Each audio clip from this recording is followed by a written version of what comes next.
Hey guys, and welcome back. So have you seen the new Netflix series, All of Us Are Dead? The zombie apocalypse TV series that's set in a Korean high school.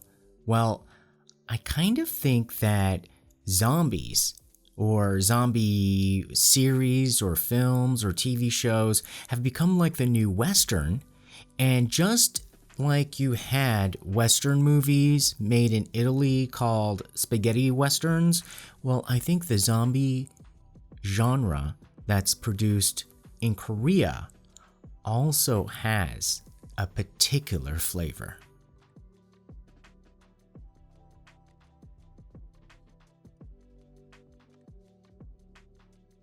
So yes, there's something about zombies that just encaptures the imagination and just makes us want to see more. So of course there has to be viewer interest. But why I say the zombie genre is the new Western is that there's a whole institution around it that makes it more cost effective to keep producing it once you get to a critical stage. So I think the Western film, like when you look at that era, there is an industry and a sunk cost that comes into building those sets, creating the expertise. So it just becomes easier to continue moving on and just add more Western films. And I think that's also why you got a lot of that going on.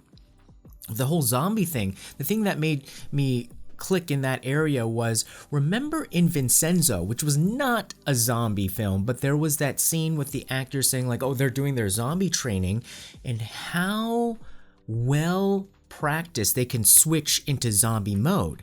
Then when I see, wow, all of these actors doing zombies like at the flip of a switch, literally, you see the extras being very good at the zombie movement. And then you see these like real veteran actors suddenly be able to do the zombie thing, where I think like even in the acting programs and the acting schools, now you gotta have zombie training. Before it was always like you need to have like Shakespearean training and then even like fight training, like, and that was mainly like sword battles, okay? So it was basically like you have to come in to any kind of acting industry with the ability to do Shakespeare and then the ability to do fight sequences, which is mainly kind of like old European kind of fights. And I always thought that that was like so unfairly biased towards a very Western gaze, a very, white gaze, and very like UK biased, like have you ever noticed like whenever like UK or American filmmakers set movies in like France or even Italy or Germany, they're all using a British accent? I mean, come on. Like, shouldn't they be using a French accent if they were like French royalty? But you know what I mean. So anyway, so like I think this whole zombie thing is kind of cool in the sense that like we can now produce zombies at the flip of the switch. There are people who are trained in it, the makeup, the whole infrastructure that goes along with making zombie films. But what I noticed as different, I think in the American zombie genre, you're seeing more of like a individual's will to survive, what their stakes are, what becomes truly important to them personally. Now that the world has collapsed, you really have to focus on like what you're willing to die for or live for. Whereas I think those stakes are still there in the Korean zombie films. What All of Us Are Dead showed to me was that zombie films can actually be very, very deep.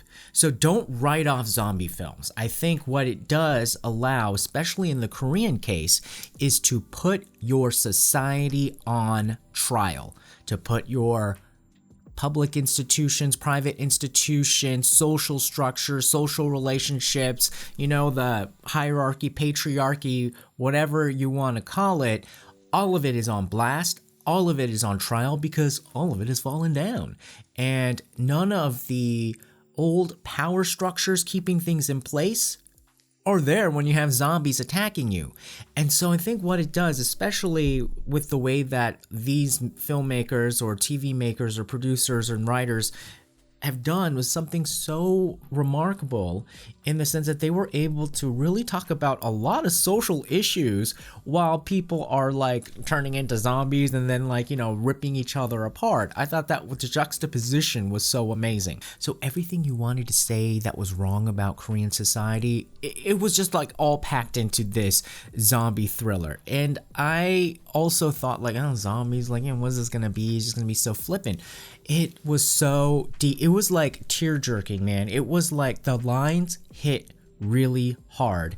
And there were so many metaphors of social injustice packed into this film, especially in regards to Korean history. So if you aren't familiar with what has been going on in the past few decades in Korea, you might kind of miss it, but you'll still get the emotional impact. But I wanted to bring up a few key motifs that are very unique to this film or this series because it was set in Korea and it was talking about all of the unresolved traumas that we have as a society. So first and foremost, since it was set in a high school, this really does focus upon youth and what their vision and relationship is with the social contract in Korea, which has been totally broken. Traditionally, even though we've had like very tumultuous times, there was, I believe, a stronger social contract between the old and the young. The older generation, yes, demanded respect, probably too much than what they kind of may have deserved, but they did still seem to uphold their bargain in taking care of the young, not sacrificing them, not basically leaving them out to dry. And so, or in the case that they were trying to make a metaphor with the Seoul ferry disaster, let them drown. And when we saw these high school students in their uniform, and they were literally like kind of trapped in rooms, and they were being abandoned by the helicopter that supposedly came to save them and then went away. It was all a statement, a metaphor about the Seoul ferry disaster where the students were trapped, told to stay in, and the rescue workers were all there. They were just waiting. I mean, when I was doing the news, I remember early in the morning getting the message and then saying like, well, if they were able to get a news camera or footage fed in for us to get this news release, then they totally have enough time and resources to save the people, because it was only a few hundred people on that boat. But absolutely not. So when one of the students said, you can stay here and wait for the adults if you want, but I don't believe in adults. So what this really hit home was this pervasive feeling now among the younger Korean generation that they really can't depend on the older generation. The older generation has betrayed them way too many times, and now it's clear. Now, I mean, before a few years ago, you might be called disrespectful for saying something like that. Now, it's an actually accurate and bankable condemnation against the older generation. Time and time again, we've seen them fail the younger generation, abuse the younger generation. And I think this is a little bit uncomfortable to say, but there is a massive disgruntled 20s generation of Korean men, and their backlash target seems to be other women. Now, I think they may be misdirecting their anger because, in my view, they really should be, and I think what they're really upset with, to be really honest at the end of the day, they're upset that they probably can't really date as much girls their own age. And they may think that the problem is the girls themselves, or they may not even realize this, but they should really be more mad at their father's generation and cohort. Because like I said, this is very uncomfortable to say, but it's their father's generation that are sleeping with their girlfriends, or the girls in their age group that should be their girlfriends. Just think on that for a second. Oh, where? Like in the room salons and whatever, what are the kind of like just crazy crap that goes on, you know, in Korea? Nightlife. Now, one of the characters is a dad who was a firefighter, and he gets in really big trouble or a conflict with his superiors because the superiors are saying like, look, don't go out there and try to save everybody, just follow the protocols. And he said, I tried to follow those protocols last time, and because of them, I couldn't save a lot of lives. Again, another dig at the Seoul ferry disaster, because the people who were there as the Coast Guard, I'm sure they were following some sort of bastardized rules of the protocol. Like, it was way above their pay grade, which is why they were just paralyzed there when they could have saved everybody. But there was some negotiation going on in the upper echelons of either their department and then also spilling out presumably to the presidential office. And there was something that just didn't work out where all that time was lost and they just watched the boat sink. So this draws into question, does a society value their old or young? That is literally asked by the students or the lines inside of the script, and it said, no one's coming for us, we're just students.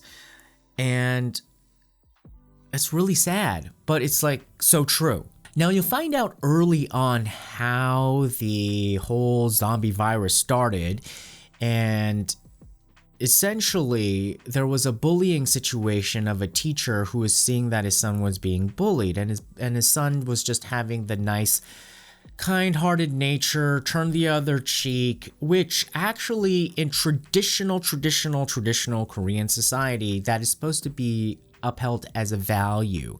But what this zombie series shows is that those traditional values that used to signal strength and also had the power to create a compromise are just trampled over, and you will be one of the first to die if you still have that kind of tender heart.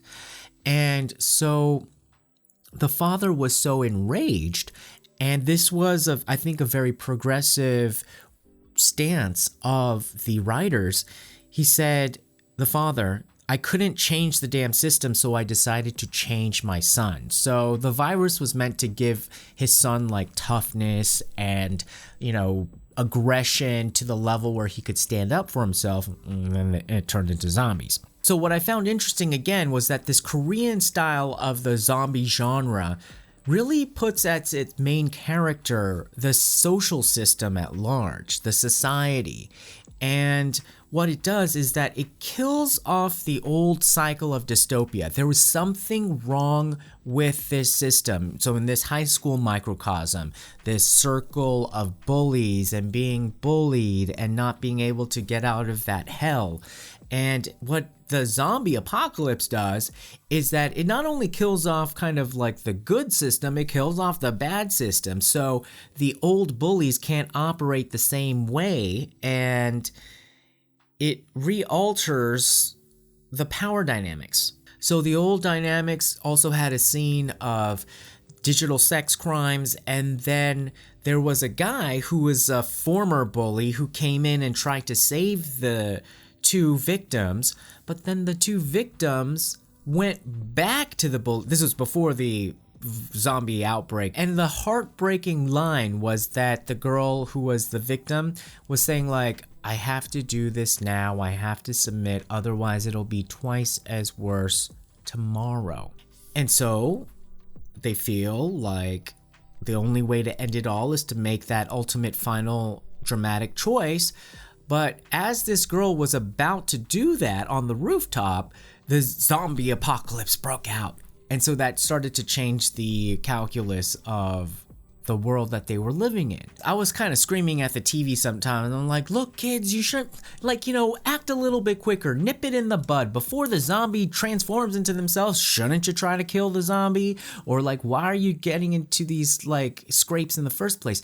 But then the writer, I think, also knew that we would be somewhat frustrated, but then at the same time, had they done what I wanted them to do, they wouldn't be high schoolers. And so I thought that was very genius for the writer to basically put into their lines like, look, I have this feeling that we're supposed to do this, but then I can't get to the next level of the decision because they're in high school, because they're in between childhood and adulthood. It would have been totally unrealistic if they were able to make like all these decisions quickly and effectively that adults would. Not that adults would make 100% effective and quick decisions, but a little bit more, and kind of like want them to do more, but they're like, oh my God, yeah. They're high school students. They're basically children, and then they're put in this life and death situation way beyond what they would normally be having to deal with.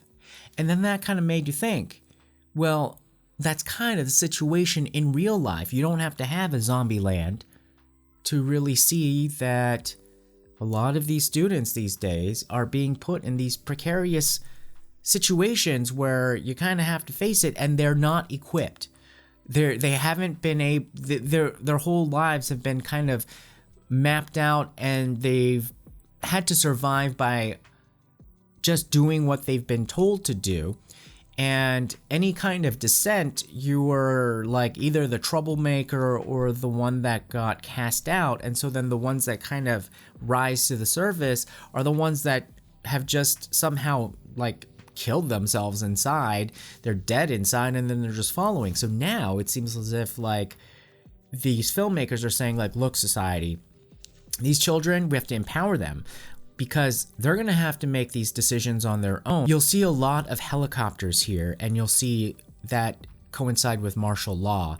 And that is definitely an homage to the Gwangju massacre, where the military government that was supposed to be temporary at the time went into Gwangju to suppress student riots and democracy riots in order to solidify a coup d'etat.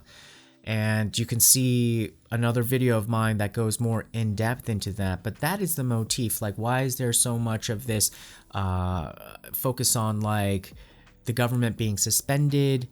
The military is now in control. People aren't used to it, and there are a lot of helicopters and like shooting from helicopters.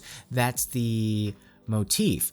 However, they made the military man a lot more gracious than most likely would happen in real life, and definitely what happened in the past. So under martial law, in real Korean history, there were people who did atrocious things, and they either said they didn't do it or they have no responsibility for it because it was just martial law. However, in this situation, the guy calling the shots under martial law said that he would take full responsibility after he had to make some very difficult choices. But what I didn't like was that right after he said that he was going to take full responsibility, he made a choice that basically absolved him of the responsibility. Now, it wasn't clear where the filmmaker was on this, like whether they knew consciously how hypocritical that looked, because I think for, I would say probably at least 2/3 of Korean society, when they see that part, they won't see it as hypocritical at all. They may even see some honor in it, but I just thought like, what? That makes no sense. You basically like said, oh, I take full responsibility, like as if I'm like, I'll pay you, but then they skip town and then they're never gonna pay you back. So did you really take responsibility? Real responsibility is actually if you stayed there and faced the consequences. That's real responsibility. All right, so I think I'm going to end it here because I'm finding it increasingly difficult to talk about this without giving things away if you haven't seen it yet. So comment down below if you have any thoughts of how you responded to this Netflix series. It was actually absolutely good. I would give it like 5 stars out of 5 stars. I know maybe there's some people who criticize it, some little things here or there, but I thought overall solid. Actors were amazing. And again, like, I really do think it's a genre now because like people just like now I bet like 8 out of 10 actors, like real Korean actors, if you said, okay, zombie, like they'll be able to do a zombie because that's just part of kind of the things you need to become a competitive actor these days. And at first I thought like, oh gosh, like how many zombies are we gonna see? On the other hand, now I really respect this genre because it's right up our alley. We get to criticize society and they do it in a fun way. We do it in a sassy way. But hey, at the end of the day, if we can make some improvements out of it and have a good time, then what's better? All right, guys, leave your comments below, like, share, subscribe. Talk to you next time. Bye-bye.